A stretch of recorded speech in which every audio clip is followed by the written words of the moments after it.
나는 하나님을 예배하는 예배자입니다.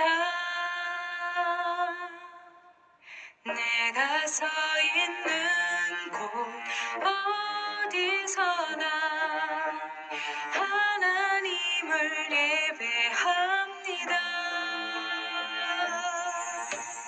나는 하나님을 예배하는 예배자입니다.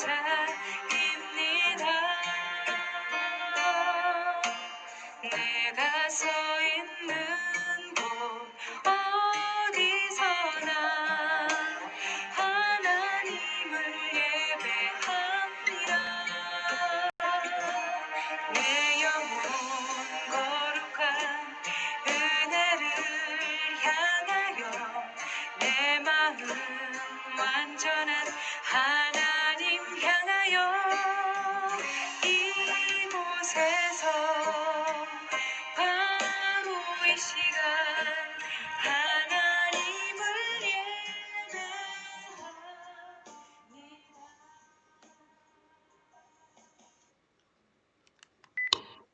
같이 묵상 기도 드리심으로 주일 예배를 시작하도록 하겠습니다.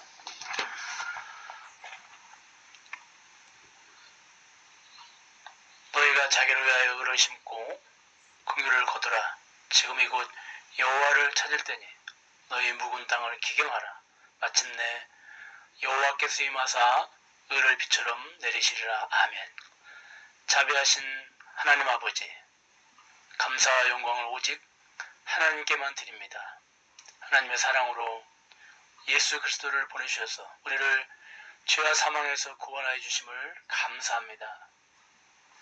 이 시간도 예수 그리스도의 피의 복음으로 구원받아 주의 앞에 나왔습니다.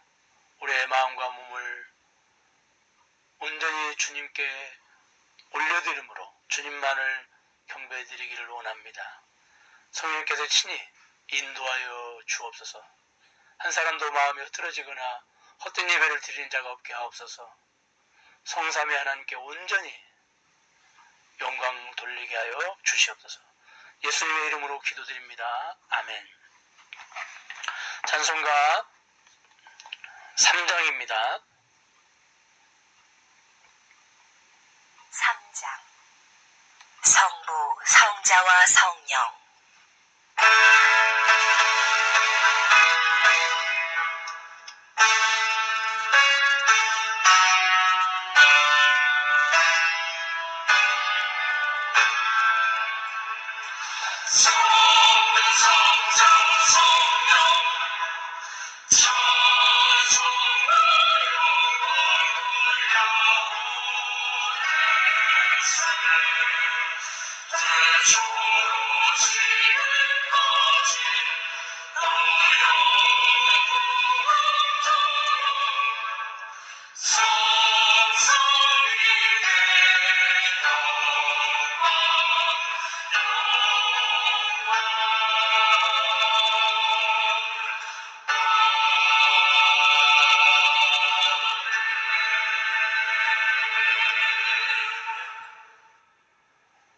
사도신경으로 신앙을 고백하시겠습니다.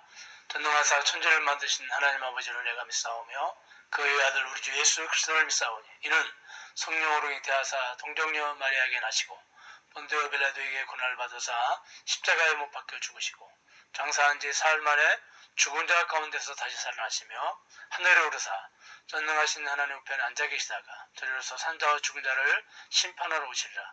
성령을 믿사오며 거룩한 공예와 성도가 서로 교통하는 것과 죄를 사해 주시는 것과 몸이 다시 사는 것과 영원히 사는 것을 믿사옵나이다. 아멘. 교동문 4번입니다. 교동문 4번 시편 5편입니다. 여호와여 나의 말에 귀를 기울이사 나의 심정을 헤아려 주소서. 나의 왕 나의 하나님이여 내가 부르짖는 소리를 들으소서. 내가 주께 기도하나이다. 여호와여 아침에 주께서 나의 소리를 들으시리니 아침에 내가 주께 기도하고 바라리이다. 주는 죄악을 기뻐하는 신이 아니시니 악이 주와 함께 머물지 못하며 거짓말하는 자들이 주의 목전에 서지 못하리이다. 주는 모든 행악자를 미워하시며 거짓말하는 자들을 멸망시키리이다. 여호와께서는 피 흘리기를 즐기는 자와 속이는 자를 싫어하시나이다.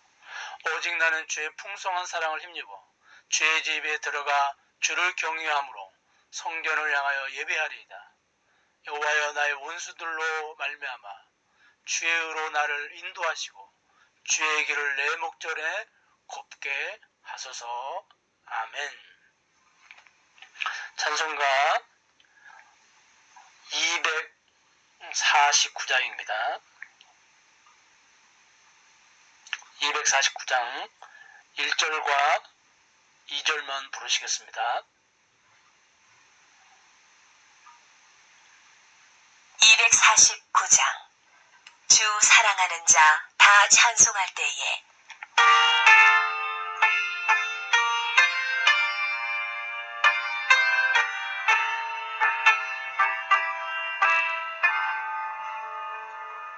주 사랑하는 자 다 찬송할 때에 그 보좌 앞에 둘러서 그 보좌 앞에 둘러서 큰 영광 돌리세 큰 영광 돌리세 저 밝고도 묘한 시온성 향하여 가세 내 주의 찬란한 성에 찬송하며 올라가세 주 믿지 않는 자 다 찬송 못하라 하나님 자녀된 자들 하나님 자녀된 자들 그 기쁨 전하세 그 기쁨 전하세 저 밝고도 묘한 시온성 향하여 가세 내 주의 찬란한 성에 찬송하며 올라가세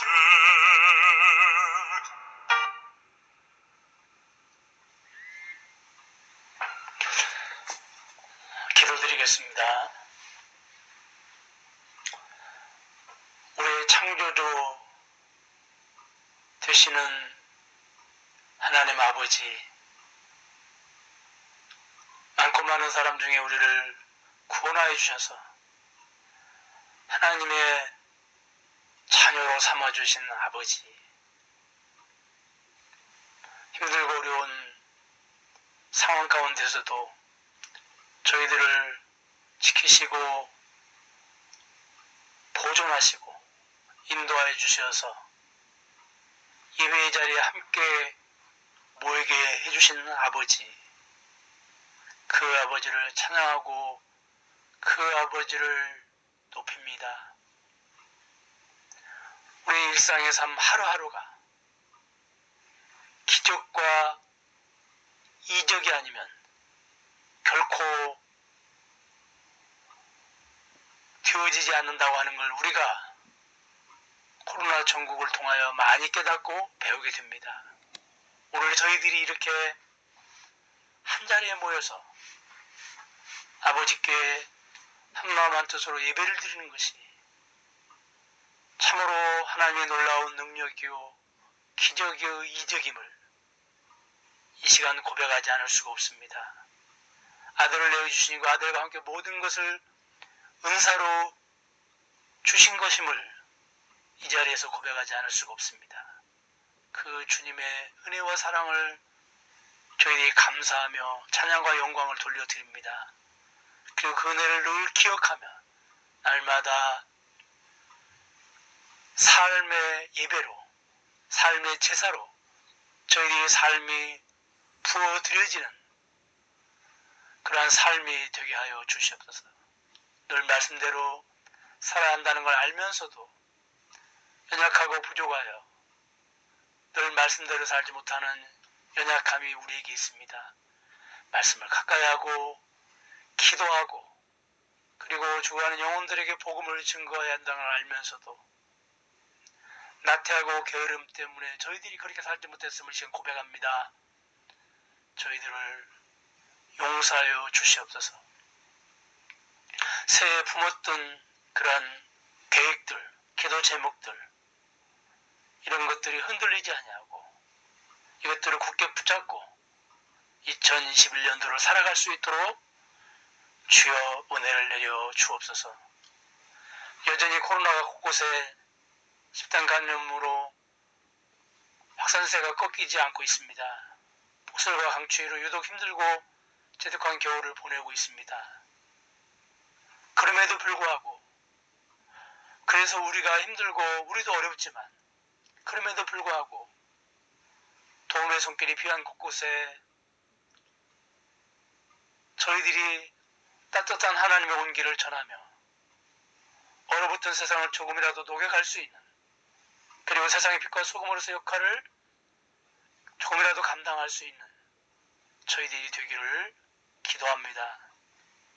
하루속히 백신과 치료제들이 보급되어지고 안전하게 온 국민들에게 접종과 치료가 이루어져서 코로나가 속히 하루빨리 종식되기를 간절히 기도합니다. 우리 성도들이 어디에 있든지 주님이 우리 성도들을 붙잡아 주시고 영육간에 강건하게 하여 주시옵시고 사망의 음침한 골짜기를 걸을지라도 해를 두려워하지 않고 졸지도 아니하시고 주무시지도 아니하시는 그 하나님의 임마누엘 신앙을 굳게 붙잡고 날마다 승리하는 그러한 저희 교우들이 되게 하여 주시옵소서. 특별히 우리 사랑하는 아이들이 어디에 있든지 주님이 함께 하시고 동행하시고 낮에는 구름 기둥으로 밤에는 불 기둥으로 지켜주시기를 간절히 원합니다. 이 시간 서로 나누는 말씀의 은혜가 온 성도들에게 능력이 되고 힘이 되고 에너지가 되게 해주시고 이 말씀이 깊이 깨달아지는 귀하고 복된 시간이 되게 하여 주시옵소서. 예수님의 이름으로 기도합나이다. 아멘. 하나님 말씀은 시편 27편 1절에서 14절 말씀입니다. 여호와는 나의 빛이요 나의 구원이시니 내가 누구를 두려워하리요. 여호와는 내 생명의 능력이시니 내가 누구를 무서워하리요. 악인들이 내 살을 먹으려고 내게 오러 왔으나 나의 대적들 나의 원수들인 그들은 실족하여 넘어졌다. 군대가 나를 대적하여 칠지라도 내 마음에 두렵지 아니하며 전쟁이 일어나 나를 치려할지라도 나는 여전히 태연하리로다. 내가 여호와께 바라는 한 가지 일 곧 그것을 구하리니 곧 내가 내 평생에 여호와의 집에 살면서 여호와의 아름다움을 바라보며 그의 성전에서 사모하는 그것이라. 여호와께서 환난 날에 나를 그 초막 속에 비밀히 지키시고 그의 장막 은밀한 곳에 나를 숨기시며 높은 바위 위에 두시리로다. 이제 내 머리가 나를 둘러싼 내 원수 위에 들리리니 내가 그의 장막에서 즐거운 제사를 드리겠고 노래하며 여호와를 찬송하리로다. 여호와여 내가 소리내어 부르짖을 때에 들으시고 또한 나를 공일히 여기서 응답하소서. 너희는 내 얼굴을 찾으라 하실 때에 내가 마음으로 주께 말하되 여호와여 내가 주의 얼굴을 찾으리이다 하였나이다. 주의 얼굴을 내게서 숨기지 마소서. 주의 종을 놓아여 버리지 마소서. 주는 나의 도움이 되셨나이다. 나의 구원의 하나님이시여 나를 버리지 마시고 떠나지 마소서. 10절 내 부모는 나를 버렸으나 여호와는 나를 영접하시리이다. 여호와여 주의 도를 내게 가르치시고 내 원수를 생각하셔서 평탄한 길로 나를 인도하소서. 내 생명을 내 대적에게 맡기지 마소서. 이중자와 악을 토하는 자가 일어나 나를 치려함이니이다. 내가 산 자들의 땅에서 여호와의 선하심을 보게 될 줄 확실히 믿었도다. 너는 여호와를 기다릴지어다. 강하고 담대하며 여호와를 기다릴지어다. 아멘.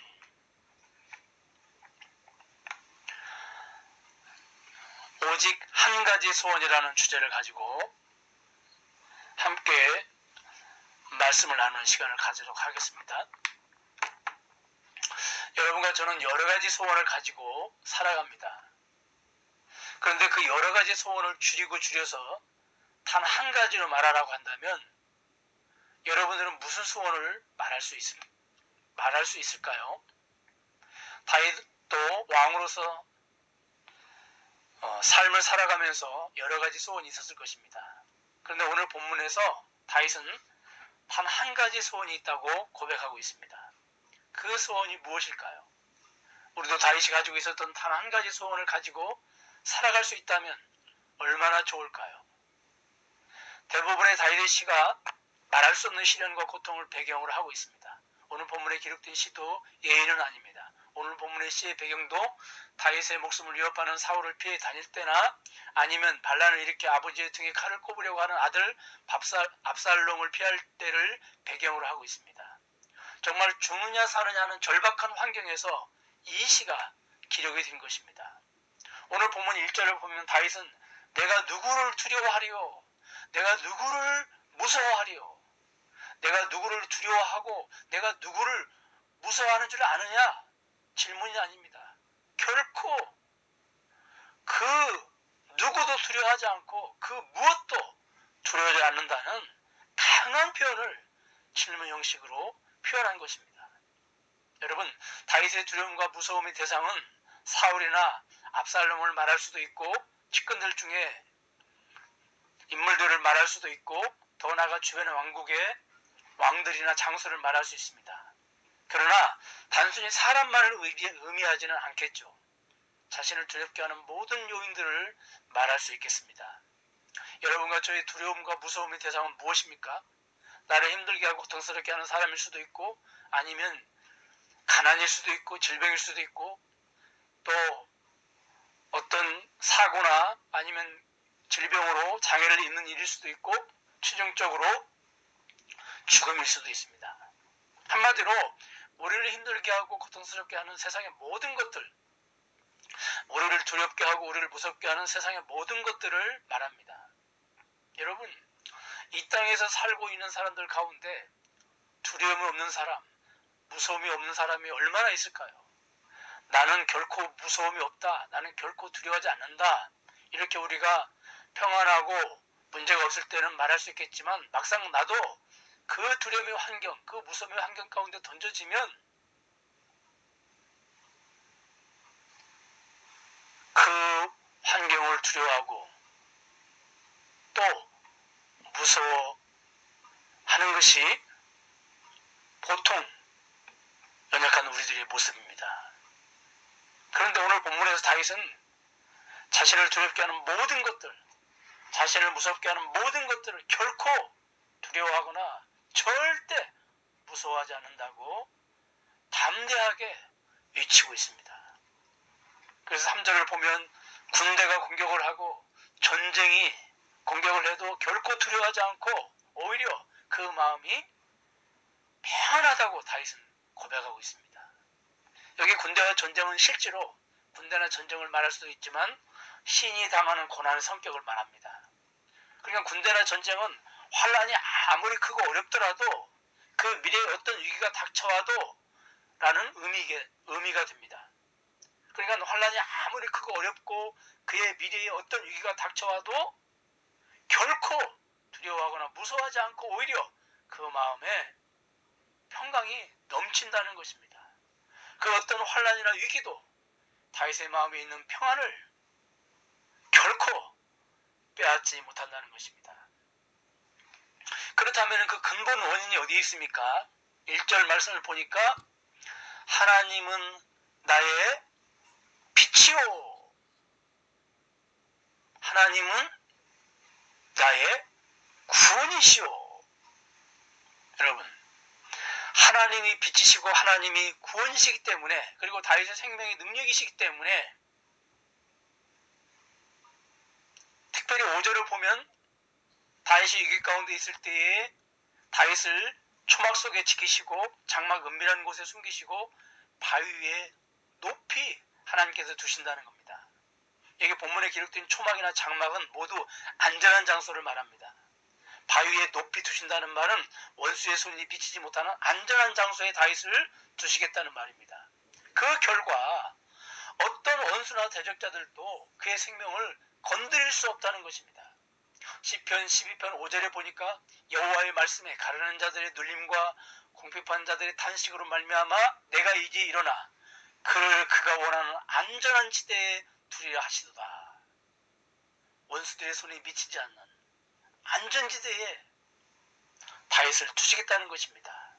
다윗의 두려움과 무서움의 대상이었던 원수들로부터 빛이 되시고 구원자가 되시고 능력이 되신 하나님께서 지키시고 숨기시고 바위 위에 높이 다윗을 두시기 때문에 다윗은 결코 두려워하거나 무서워하지 않는다는 것입니다. 다윗은 두려워하거나 무서워하는 자리에서 한 걸음 더 나아가 즐거워하고 찬송하는 자리에까지 나아간다는 것입니다. 6절 말씀에 보니까 자신의 머리가 원수 위에 들린다는 말씀이 기록이 되어 있습니다. 하나님께서 원수들은 낮추시고 다윗은 높이신다는 것입니다. 그 결과 원수들은 2절을 보면 원수된 행악자들이 실족하여 넘어졌다고 기록이 되어 있습니다. 원수들은 망하고 반대로 승리한 다윗은 즐거워하고 하나님께 즐거운 제사를 드리고 찬양으로 영광을 돌린다는 것입니다. 여러분, 우리가 본문을 생각하면서 한 가지 우리가 한번 깊이 생각해야 될 것이 있습니다. 내가 누구를 두려워하리요, 내가 무엇을 무서워하리요 라고 하는 이 성도의 담대함, 이 성도의 자신감은 세상 사람들의 담대함과 자신감과는 근본적으로 다릅니다. 세상 사람들은 담대함과 자신감이 자기에게서 나옵니다. 담대함과 자신감의 출발이 그 뿌리가 자기입니다. 그 사람의 기질이나 성격에서 나오고 그 사람의 환경이나 배경에서 그리고 그 사람이 가지고 있는 능력에서 담대함이나 자신감이 나오게 되어 있습니다. 한마디로 주를 모르는 사람들은 자신감이나 담대함의 뿌리가 자기 자신입니다. 자기 자신으로부터 자신감과 담대함이 나오게 되어 있습니다. 그런데 하나님의 자녀들은 기질이나 성격이나 환경이나 배경이나 이런 것에서 그리고 자신이 가지고 있는 능력에서 담대함과 자신감이 나오는 것이 아닙니다. 그 뿌리가 자신이 아닙니다. 그 뿌리가 하나님께 연결이 되어 있습니다. 주의 자녀들의 담대함과 그리고 자신감의 뿌리는 하나님께만 연결이 되어 있습니다. 그런 차원에서 다윗도 마찬가지입니다. 다윗의 뿌리, 그 수원지를 내려가 보니까 바로 하나님과 연결이 되어 있습니다. 주님이 빛이 되시고 구원자가 되시고 능력이 되셔서 조막 속에 은밀히 지키시고 장막 속에 숨기시고 높은 바위 위에 두시는 하나님께 연결이 되어 있는 것입니다. 그래서 내가 누구를 두려워하느냐, 내가 누구를 무서워하느냐, 크고 담대한 목소리로 외치고 고백하고 있는 것입니다. 그래서 다윗은 환난과 시련 가운데 있을 때 어떻게 했습니까? 뿌리가 자기에게 있는 것이 아니라, 뿌리가 자신의 주변 환경에 있는 것이 아니라 뿌리가 하나님께 있는 것을 그는 알았기 때문에 왕으로서 수많은 방법을 사용할 수 있었겠지만 다윗은 다른 방법을 사용하지 않았습니다. 10절을 보세요. 10절을 보면 부모는 나를 버렸으나, 여기서 말하는 부모는 인간적인 부모를 말하는 것이 아닙니다. 인간이 믿고 신뢰하는 모든 것을 말합니다. 환난과 시련 가운데 있을 때 인간이 믿고 신뢰하는 것은 10절을 우리가 다시 보면 부모는 나를 버렸으나, 다시 말해서 인간이 믿고 신뢰하는 모든 것들, 인간이 가까이 한 모든 것들, 이런 것들이 자신에게는 전혀 도움이 되지 않았다는 고백입니다. 그러므로 그는 환난과 시련이 닥칠 때에 어떻게 했겠습니까? 4절 말씀, 그는 하나님께 나아갔습니다. 그리고 4절을 보니까 오직 한 가지 하나님께 청하였던 것, 곧 그것을 구했다는 것입니다. 여러분, 여기 다윗이 한 가지 하나님께 청한 것, 그것이 무엇입니까? 우리는 이 다윗이 하나님께 한 가지 청하고 구한 것을 통해서 다윗의 그 인생의 그 가치관, 다윗이 살아가는 이유, 삶의 이유, 다윗이 살아가는 삶의 목적을 우리는 알 수가 있습니다. 여러분들의 삶의 이유, 여러분들의 삶의 목적, 여러분들의 간절한 그 소원, 한 가지 소원이 무엇입니까? 여러분들이 늘 기도하는 기도 제목이 무엇인지 살펴보면 됩니다. 그 기도 제목 속에 여러분들의 한 가지 소원이 들어있습니다. 그리고 매일매일의 삶 속에서 여러분들의 마음을 늘 사로잡고 있는 것이 무엇인지 생각해 보면 됩니다. 그것이 바로 여러분들의 인생의 이유이고 인생의 목적이고 중심이고 한 가지 소원이라고 할 수가 있습니다. 그렇다면 다윗의 한 가지 간절한 소원은 무엇입니까?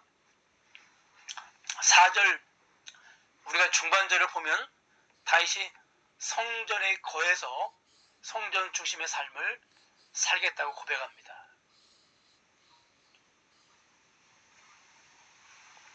내가 여호와께 청하였던 한 가지 일 곧 그것을 구하려니 곧 나로 내 성전에 여호와의 집에 거하여.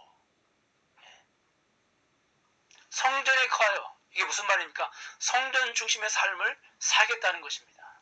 시편 84편 10절에 보니까 다윗이 성전을 사랑하는 마음이 얼마나 큰지, 주의 성전에서 보낸 하루가 다른 곳에서 첫날을 지내는 것보다 낫다고 고백하고 있고, 내가 악인들의 집에 사는 것보다 내 하나님의 집에 문지기로 있는 것이 좋다고 고백을 하고 있습니다. 다윗은 다른 곳에서 첫날을 사는 것보다 성전에서 하루를 살고, 악인들이 화려하고 웅장한 집에 사는 것보다 성전 문지기로 차라리 초라하게 지내는 것이 더 좋다고 고백을 하고 있습니다. 다윗이 철저하게 성전 중심의 삶을 살겠다고 고백을 하고 또 그렇게 살기를 소원한 것을 우리가 보게 됩니다.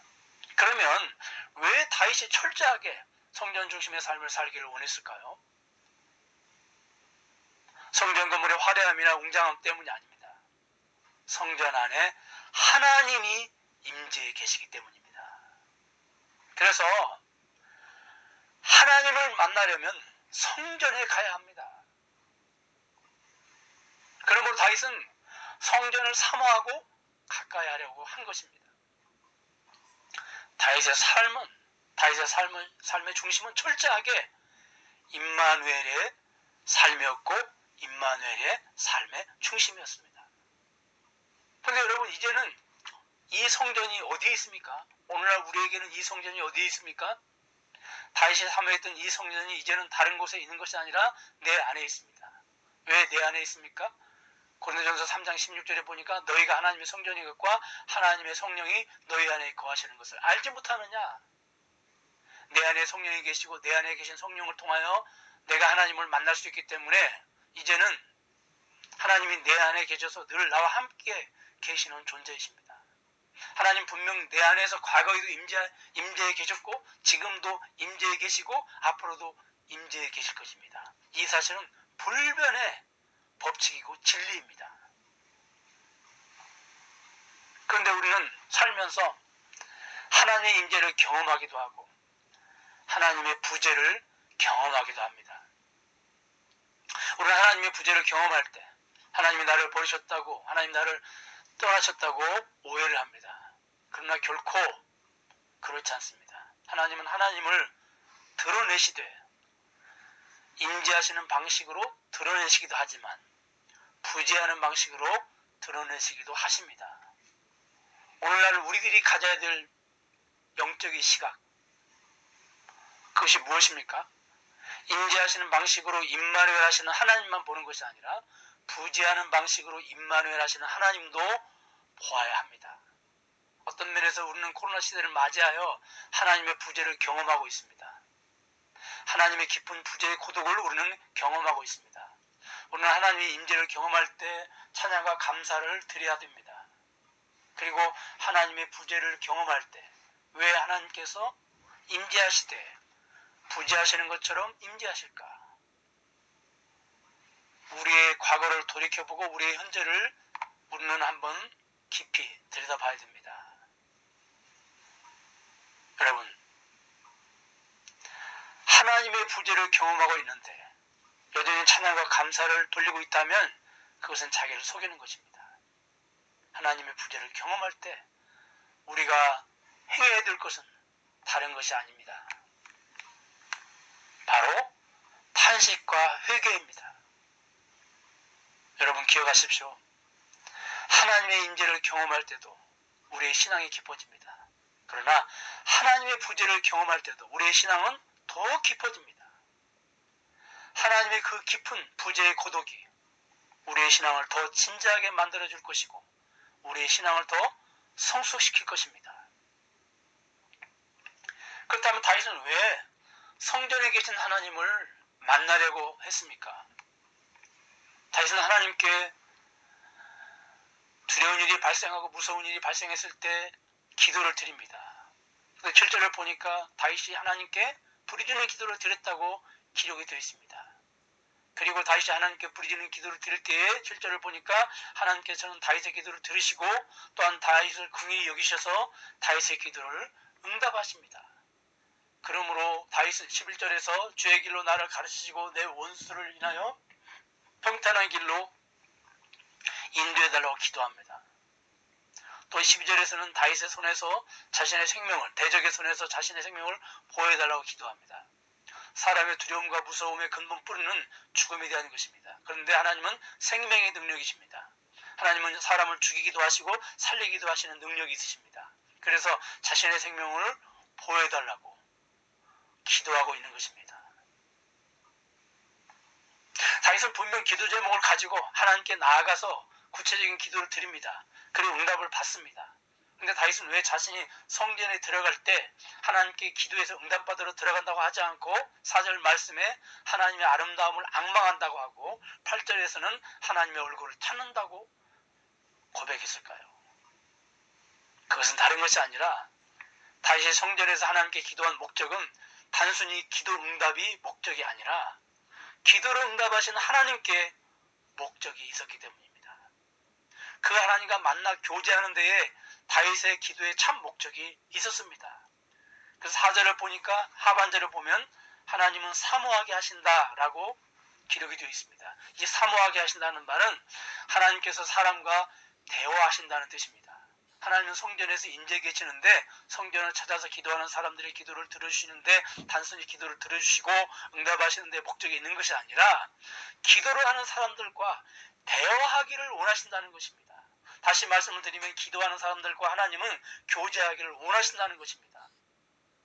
다윗은 하나님께 나아가서 기도하면서 하나님께서 자신에게 진정으로 무엇을 원하시는지를 알게 되었습니다.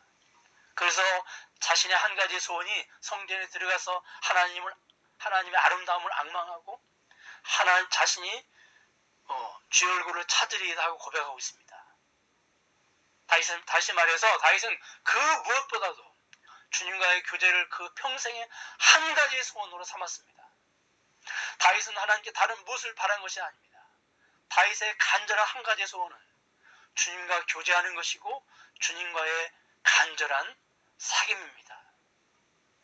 그런 의미에서 다윗이 진정으로 두려워하는 것이 무엇입니까? 그의 기도가 응답이 안 되는 것이 아니었습니다. 9절 말씀을 보면은 주의 얼굴을 내게 숨기지 마소서. 다윗은 하나님이 얼굴을 자신에게서 숨기는 것을 두려워했습니다. 무슨 뜻입니까? 하나님과 교제, 하나님과의 사귐이 단절되는 것을 두려워했다는 것입니다. 여러분, 기도는 주님과의 교제입니다. 기도를 통해서 우리는 주님의 얼굴에 가까이 나아가는 것입니다. 기도 중에 얻는 주님의 임재와 친밀감은 기도 중에 얻는 가장 귀한 보화입니다. 오늘날 많은 사람들이 기도를 하면서 주님의 임재를 구하지 않고 세상의 필요에 대해서만 구하는 것은 참으로 귀한 보화를 놓치고 있는 것입니다. 이렇게 기도를 통해서 교제가 깊어지고 주님과 친밀해지면 주님과 교제만 깊어지고 또 관계만 깊어지는 것 아닙니다. 그 관계 안에서 모든 것이 흘러나옵니다. 다시 말해서 자연스럽게 응답이 흘러나오는 것입니다. 자신이 기도하지 않은 것까지도 응답이 되는 것입니다.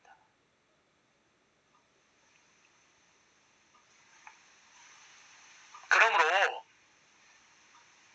우리는 기도할 때 응답이 오면 초점을 맞추는 것이 아니라 하나님과의 교제, 친밀감에 초점을 맞춰야 됩니다. 여러분, 성경 전체를 보면 어떤 일정한 공식이 나옵니다. 어떤 공식입니까? 하나님이 누구시냐, 그리고 사람이 누구냐, 그 다음에 바로 사람이 어떻게 살아야 하느냐가 나오지 않습니다. 두 번째 공식이 하나님이 누구신지를 알아가야 한다는 것입니다. 알아간 다음에 살라고 하십니다. 에베소서 3장 17절과 19절을 보니까 믿음으로 말미암아 그리스도께서 너희 마음에 계시게 하옵시고 너희의 사랑 가운데서 뿌리가 박히고 터가 굳어져서 너희 능히 모든 성도와 함께 지식에 넘치는 그리스도의 사랑을 알아. 그 넓이와 길이와 높이와 깊이가 어떠함을 깨달아. 하나님 모든 충만하신 것으로 너희에게 충만하게 하시기를 구하노라. 여러분, 여기 에베소서 3장에서 바울도 성경에 나와 있는 일정한 공식을 그대로 소개하고 있습니다. 첫째, 하나님이 누구시냐? 그리스도께서 너희 마음에 계시게 하시는 분이다. 주님이 우리의 마음에 계신다는 말은 임마누엘 하나님이라는 말입니다. 그 다음에 두 번째로 그 마음에 계신 주를 알아가고 깨달아 가야 된다는 것입니다.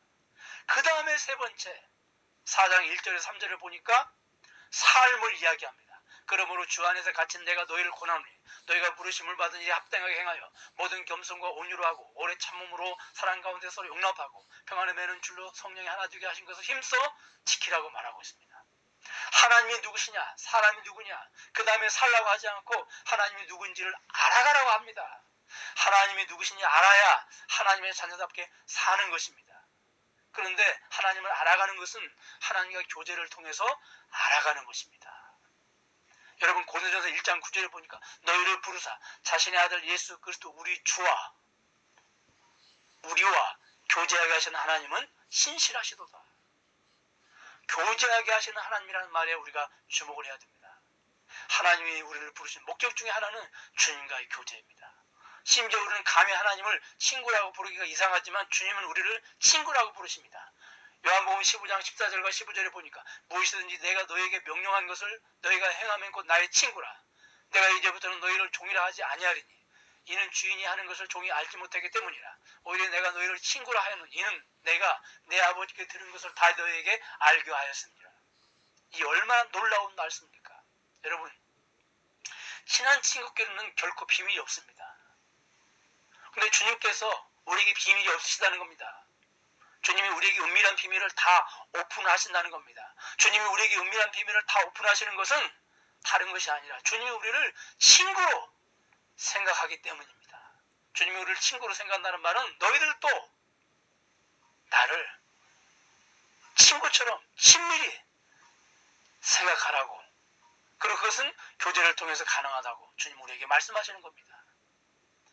우리는 주님과 주정관계, 부자관계, 모관관계, 부부관계 등 다양하게 주님과의 관계를 우리는 생각할 수 있습니다. 그런데 가장 놀라운 사실은 주님과 우리의 관계가 친구 관계라는 점입니다.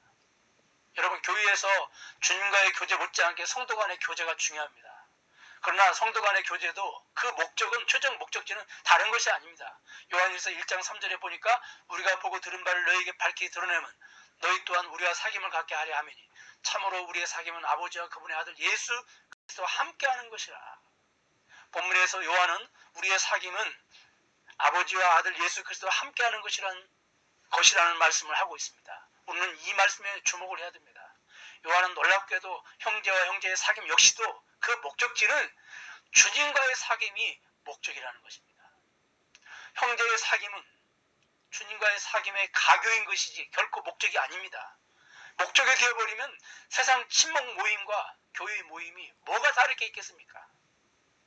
오늘 얼마나 교회의 모임, 교회의 교제 이런 것들이 세상 친목 모임과 구분이 안 되는지 알 수가 없습니다. 여러분, 저는 말씀을 맺겠습니다. 코로나 시대를 맞이해서 그 어느 시대보다 사회성이 떨어져 가고 있고 우정을 유지하기 힘든 시대에 우리는 살고 있습니다. 지금 우리는 외로움이 만연한 세상에 살고 있습니다. 그러나 이 시대에 하나님 우리에게 정말로 바라시는 것이 무엇일까요? 다른 것이 아닙니다. 우리의 한 가지 소원도 다윗처럼 하나님과 교제라고 하는 것을 고백하게 하시는 것이 아닐까요? 엘리야가 노뎀나무 아래 홀로 앉았을 때 세미한 하나님의 음성을 들었습니다. 여러분, 주님과의 밀도 높은 깊은 교제는 그 출발이 외로움입니다. 고독입니다. 홀로 있을 때 영적 민감성이 높아지는 것은 부인할 수 없습니다. 사람들 사이에서 복잡하게 지낼 때는 하나님에 대한 인식이 깊어지지 않습니다. 그래서 예수님과 바울도 하나님과 교제하기 위해서, 하나님과 친밀한 교제, 깊은 교제를 나누기 위해서 한적한 장소를 찾은 것입니다. 하나님의 임재와 사랑에 대한 교제, 그 인식은 홀로 있을 때 경험할 수 있습니다. 주님의 음성 외에는 아무것도, 다른 아무것도 들리지 않는 은밀한 곳, 고독의 끝에서 하나님에 대한 경청의 훈련을 우리가 할 수가 있습니다. 고독은 하나님께 우리의 마음의 공간을 내어드리는 일입니다. 외로움의 깊은 곳에는 하나님과 다시 연결이 일어나는 갈급함이 강력하게 일어납니다.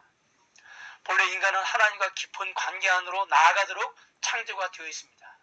인간이 하나님과 깊은 관계 안에 나아가지 못할 때 영적인 목마름이 발생을 합니다.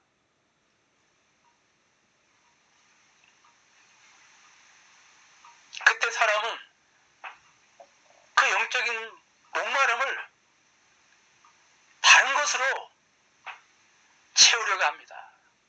다른 것으로 대체하려고 합니다. 그리고 불행하게도 손에 닿을 만한 곳에 그러한 대체물들은 너무도 많이 널려 있습니다. 바쁜 활동들, 심지어 신앙적 활동을 포함해서 신앙적 활동조차도 대체물이 될 수가 있습니다. 그런데 그런 가운데 살다 보면 어느 순간 우리의 마음이 공허해지고 허전해짐을 느낍니다. 여러분 기억하십시오. 우리가 잊지 말아야 될 것은 종교적인 활동들과 조직화된 교회 안에서의 활동이 내면의 풍성함을 약속해 주지 않는다는 것입니다. 한 가지 예를 들어서 아무리 감동적인 집회에서 최고의 강사의 말씀을 들어도 마찬가지입니다. 그것은 어디까지 흘러가는 물에 불과합니다. 흐르는 물을 길어 먹는 것도 좋지만 내 안에 계속 출렁이는 강이 있어야 됩니다. 내 안에 출렁이는 강을 맛보는 일은, 내 안에서 끊임없이 솟아나는 샘물을 내가 떠서 마시는 일은 오직 고독한 환경에서, 외로운 환경에서 하나님과 1대1로 하나님과 얼굴과 얼굴을 맞대는 깊은 교제를 통해서만 가능하다고 하는 것을 결코 여러분들이 잊지 말아야 됩니다. 지금 코로나 덕분에 우리가 고독한 삶을 사는 것은 부인할 수가 없습니다. 그러나 우리의 고독은 단순히 혼자 있는 것을 말하는 게 아닙니다. 하나님의 임재 안에서 하나님과 깊은 교제 안에 우리가 머물러야 됩니다. 코로나 시대에 하나님과 임재 안에서 그 긴 시간을 사귀며 하나님과 그 친밀함이 녹익어 가야 합니다. 그때 하나님과 독대하는 기쁨, 하나님과 교제하는 그 기쁨과 만족은 세상의 그 어떤 것과도 바꿀 수 없다고 하는 것을 발견하게 됩니다. 여러분 한번 해보십시오. 그 결과 우리도 다윗처럼 나의 한 가지 소원은 하나님의 임재를 느끼고 그 하나님의 아름다움을 앙망하고 주의 얼굴을 찾는 것입니다라고 고백하게 될 것입니다. 기도하겠습니다. 하나님, 코로나 시대를 맞이해서 우리에게 고독함이 있고 외로움이 있는 것을 부인할 수가 없습니다. 이렇게 우리가 외롭고 고독하지만 나만 홀로 있는 것이 아니라 하나님은 어제도 나와 함께 하시고 오늘도 나와 함께 하시고 내일도 나와 함께 하실 것입니다. 하나님은 언제나 변함없이 임마누엘 하실 것입니다. 코로나 시대를 맞이해서 하나님께서는 임마누엘 하시되 하나님의 부재를 우리로 하여금 느끼게 하십니다. 이럴 때에 우리가 왜 이렇게 하시는지 탄식하고 회개하게 하여 주시고 한 걸음 더 나아가 그 외로움과 고독을 통하여서 하나님과 깊은 교제의 시간을 갖게 하여 주시옵소서. 깊은 교제 안에서 오래 머무르게 하여 주시옵소서. 그래서 코로나 시대에 하나님과의 임재 안에서 시간을 사귀며 하나님과의 친밀함이 녹익어 가게 하여 주시옵소서. 그래서 하나님과 교제하고 하나님과 독대하는 기쁨과 만족이 세상에 그 어떤 것과도 바꿀 수 없다고 하는 것을 발견하게 하여 주시옵시고 우리의 소원이 이제는 다윗처럼 하나님의 임재를 느끼고 그 하나님의 아름다움을 앙망하고 그 얼굴을 찾는 것이라고 고백하는 그런 놀라운 역사가 코로나 시대에 일어나게 하여 주시옵소서. 예수님의 이름으로 기도하옵나이다. 아멘. 지금은 우리 주 예수 그리스도의 은혜와 하나님의 극진하신 사랑과 성령님의 감화에 통하신 역사, 오늘 이렇게 함께 모여서 하나님께 예배를 드리는 사랑하는 우리 세종사랑의교회 성도들 머리 위에, 그리고 가정 위에, 직장 위에, 늘 기도하고 있는 기도 제목 위에, 그리고 사랑하는 우리 아이들 위에 지금으로부터 영원 동토록 함께 계실지어다. 아멘. 이 세상을 살아가는 동안에 나의 힘을 의지할 수 없으니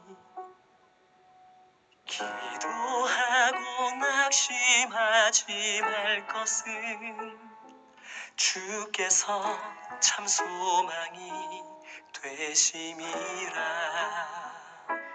하나님의 꿈이 나의 비전이 되고 예수님의 성품이 나의 인격이 되고 성령님의 권능이 나의 능력이 되길 원하고 바라고 기도합니다.